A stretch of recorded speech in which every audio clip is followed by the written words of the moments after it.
Black history is American history. You know, we have too many labels, too many boxes that we put, you know, people into, and you know, the different categories and that sort of thing. But you know, it's everyday history. You know, we're making history as we're making this film right now. You know, someday somebody will look back on this 30 years from now and say, man, that's amazing. They did that with that little tiny camera.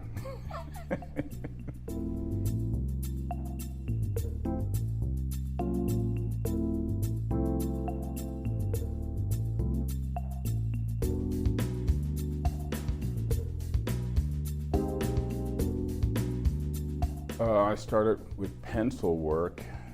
I used to just take black and white and produce pencil drawings in black and white, but they were very detailed drawings too.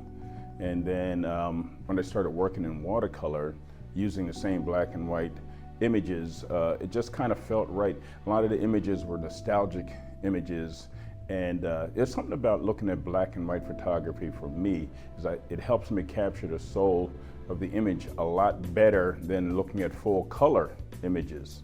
So, you know, the black and white for me was more inspirational. So I was working with gray tones and darks and blacks and that sort of thing, and I would just kind of guesstimate or just use my imagination as to the colors that I would choose to put in there.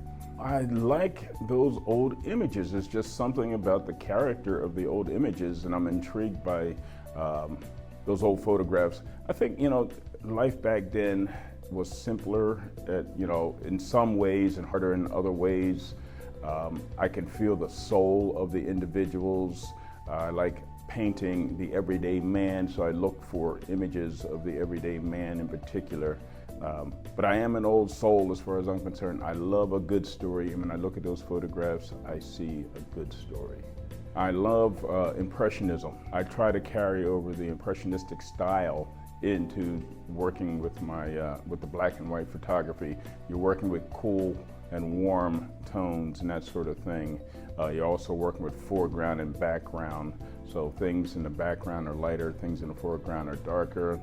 So it gives it a more three-dimensional effect. It makes it more stark sometimes, but it actually does bring life to the piece. And also you have to be very concerned about your light, which really helps make it look realistic. I call that style tall tale art.